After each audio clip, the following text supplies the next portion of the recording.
Sprite Zero Sugar Winter Spiced Cranberry. I've heard of it, but I never saw the diet one before. And interestingly enough, I saw a tweet from Sprite. I didn't even know I was following them. That was talking about this soda, and I actually wrote to them. You know, I tweeted back to them and said, "Do you have it in diet?" And they wrote back, "Yes, we do." And then I actually found it without even looking for it at my local Stop and Shop. Alright, enough about that. Who cares, right? I'm gonna pour some, but as usual, it's too heavy. It's a 2 liter, so I'm gonna pour it on the side.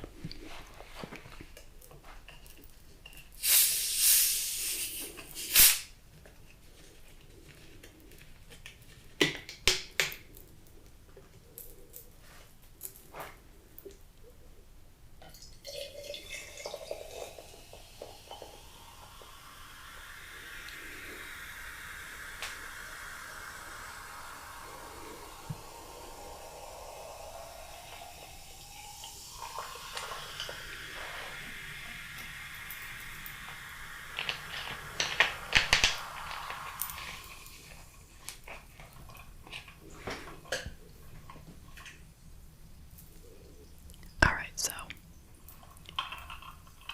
do you guys think I'm gonna love it or hate it? If I love it, that would be bad because it's a limited edition.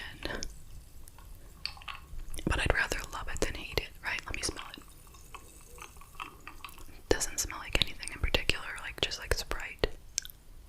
Alright, here goes.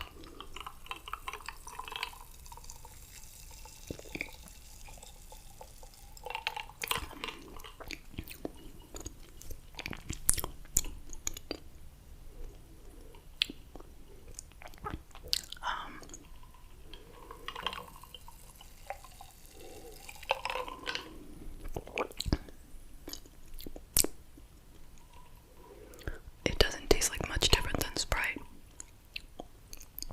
Like, seriously.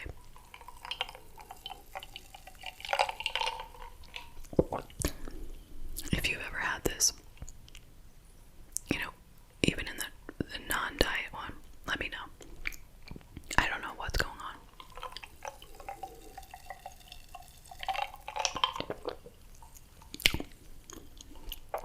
Well, it's fine. Tastes like Sprite.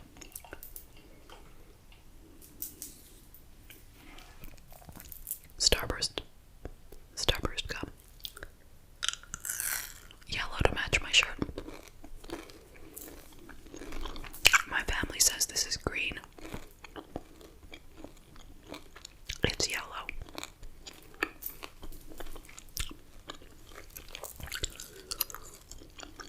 Alright, so you might already know everything that I'm going to tell you.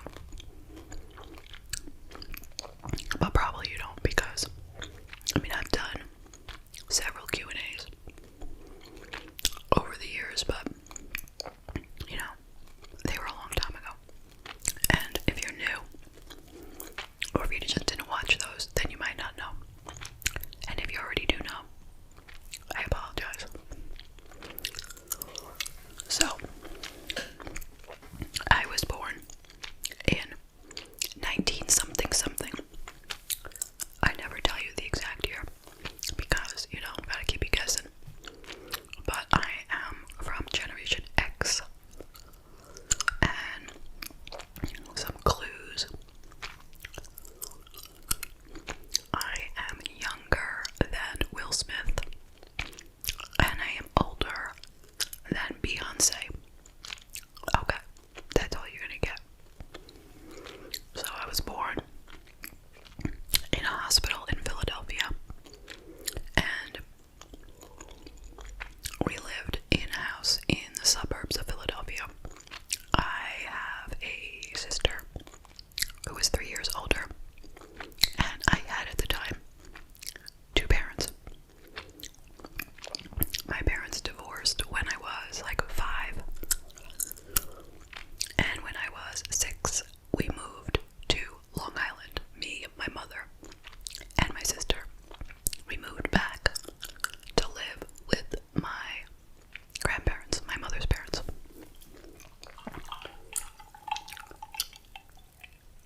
was in, let's see, if I was in first grade, she was in fourth grade. They took her out of her class and they made her sit with me at lunch. And then they made her bring me outside for, like, we had lunch and then recess, like, connected. You know, you had like 20 minutes of lunch and then 20 minutes of outside recess.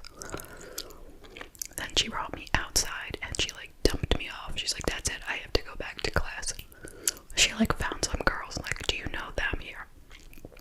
Go talk to them. And she left. But I remember this, like, plain as day.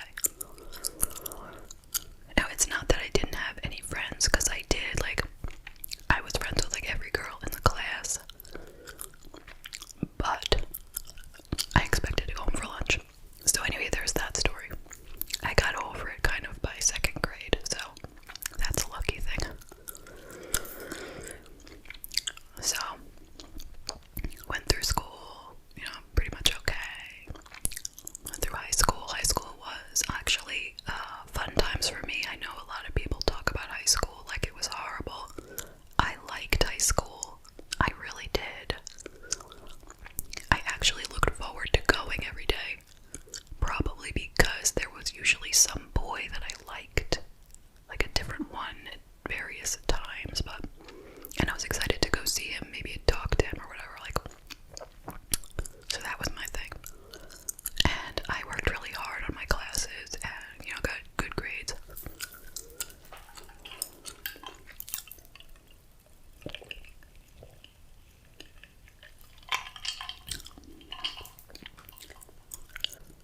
I wasn't the most popular girl, but I also wasn't the least popular girl, so I guess I was kind of like, you know, middle of the road.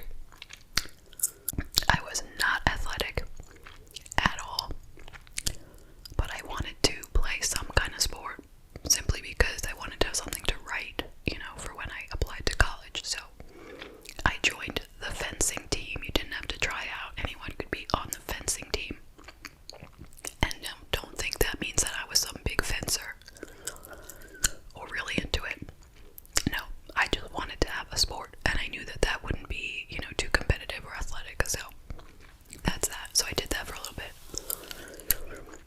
And I did a lot of other activities, same kind of thing. I just wanted to have things to write down. I was like a faker, let's say. I was like a poser. I don't know what word you would use. But I did these things because that's what you had to do. Where I came from, at least. So then I went on to college for 4 years, out of state.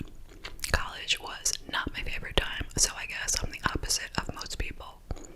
Most people say they loved college and they didn't like high school. I'm kind of the opposite. College for me was very, very difficult. There was just a lot of work, you know.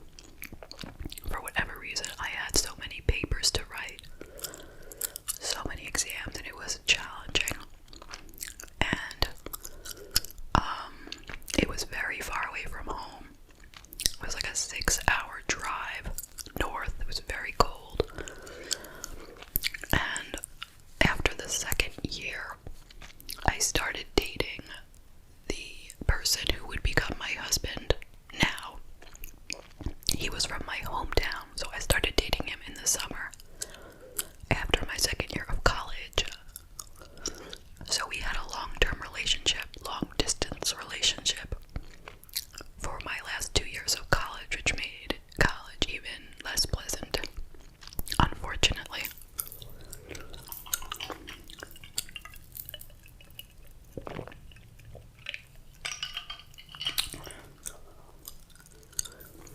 So, anyway, I graduated with a bachelor's in psychology.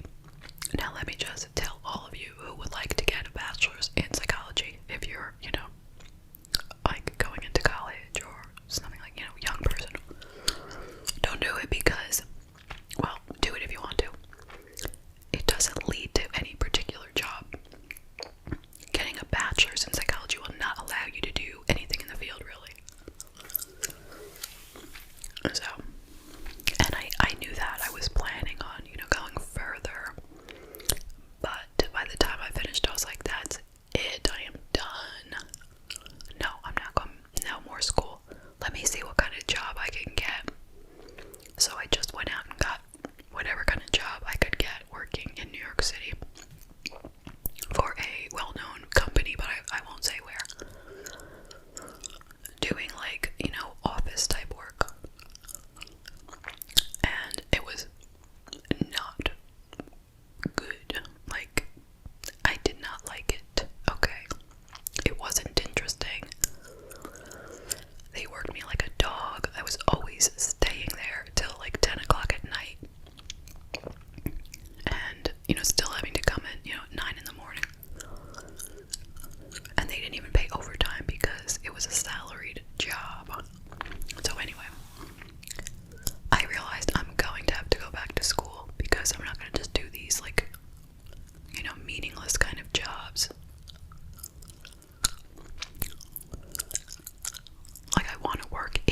cancer, and she died right before my 23rd birthday. So after I'd been out of college for a year. And of course that was super, super rough. Like, I still haven't gotten over it, but it was really bad at the time. But like I said, I don't want to dwell on that, so I'm not gonna, stick on that for too long. But, at that point, my husband, at the time he wasn't my husband, but we were already engaged. And we got an apartment together. And I went back to school, got my master's degree, and we got married. And we went on a beautiful honeymoon in Jamaica, in Montego Bay was the name of the town, city, I don't know what you call it, but it was really nice.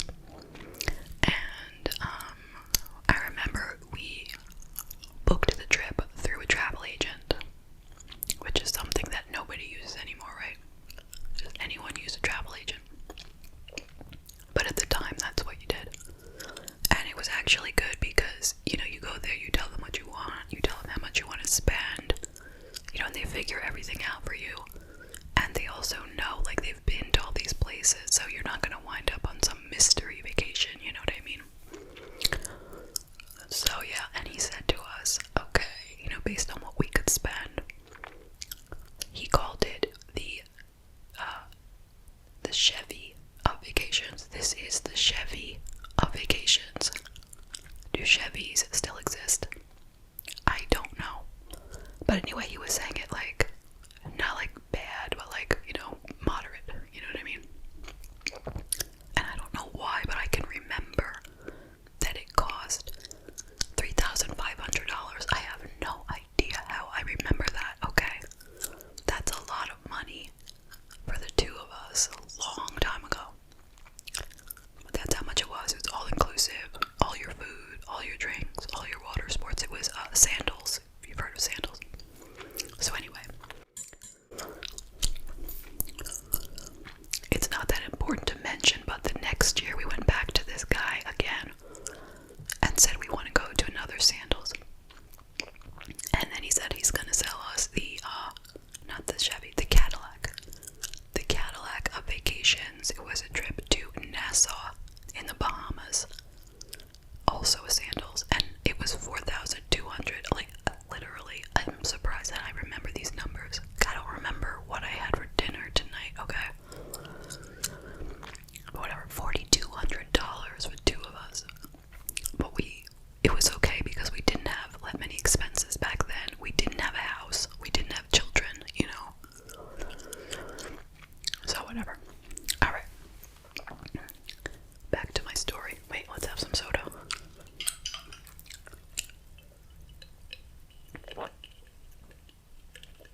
my son had giant blue eyes, and my daughter had regular sized blue eyes.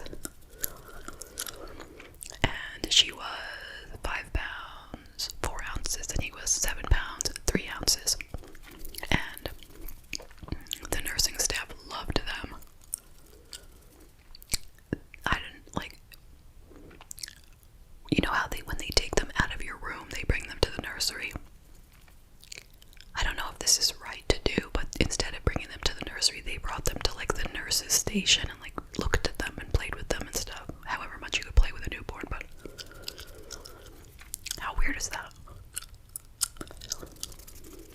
So anyway, yeah, but it was rough. I mean, I was crying the day that we left the hospital, like, oh my gosh, what am I doing here? What am I gonna do? How am I gonna do this?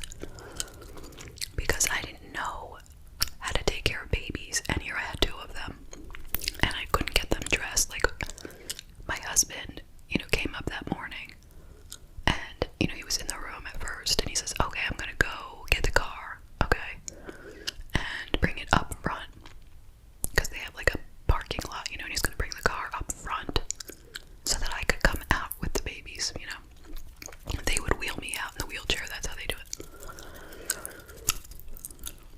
So the nurses brought in the babies and said, okay, get yourself ready, and, we'll be back to take you down in a couple minutes. Well, I could not get out of there, and I am like a person who is always very quick about things and prompt, and, not like a person who dilly-dallies. I couldn't get those kids dressed for anything, because they kept crying. One would cry, and then the other would cry, and the other would cry, and this would cry. I didn't know what to do at all. And they kept coming back in and being like, are you ready? And I kept being like, no, I'm not ready. I'm not ready. Like, we need the room. We need the room. And finally we got out of there, but it was rough. It was really rough. And even though I hadn't planned on it, we hired a nurse for 2 weeks at home to help. And then after that, it was just me.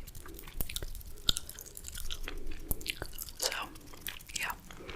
And I'm not going to give you all the long, boring, story, but now they are both 19. They graduated high school in 2020, and they're both in college. My daughter is studying to become a dental hygienist, a bachelor's in dental hygiene. It's a 4-year degree, which is turning out to be extremely challenging. Okay, they do not teach you how to brush teeth. They teach you like what you need to know to be a full-fledged doctor of the entire body. Okay, I'm not kidding. And my son is studying business. Okay, and now back to me again. So,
really big back then. I mean, he's definitely still out there. But now I think he does a combination of ASMR and regular mukbangs. But at the time I liked him a lot, and there was a lot of other people that were just doing those eating videos, the ASMR style ones. Not like the crazy Nikocado type ones.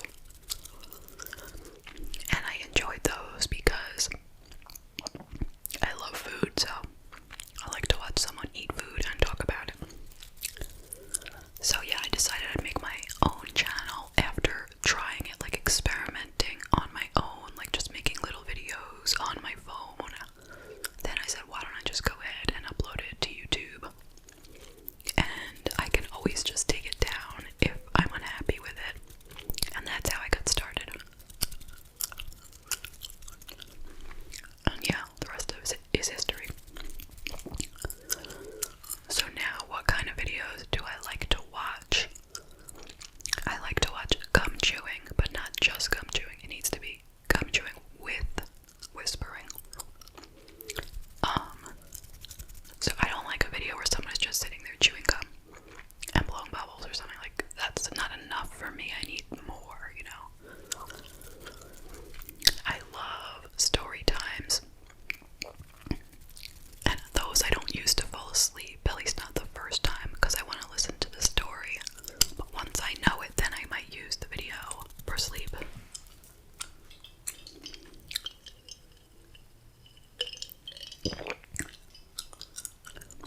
And I have definitely learned that you should never, ever, well, I never should watch a video with the intention of going to sleep if I haven't seen it before, because you never know what's gonna happen in that video. Sometimes there could be an ad in the middle of it,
that's not for me really, even though I know the songs. Some of my favorites from the past are Billy Joel. I went to one of his concerts. I love The Police and Sting. I feel like I've already said these things on this channel. I'm sure I have. Love Phil Collins and Genesis. Peter Cetera. I love Chicago.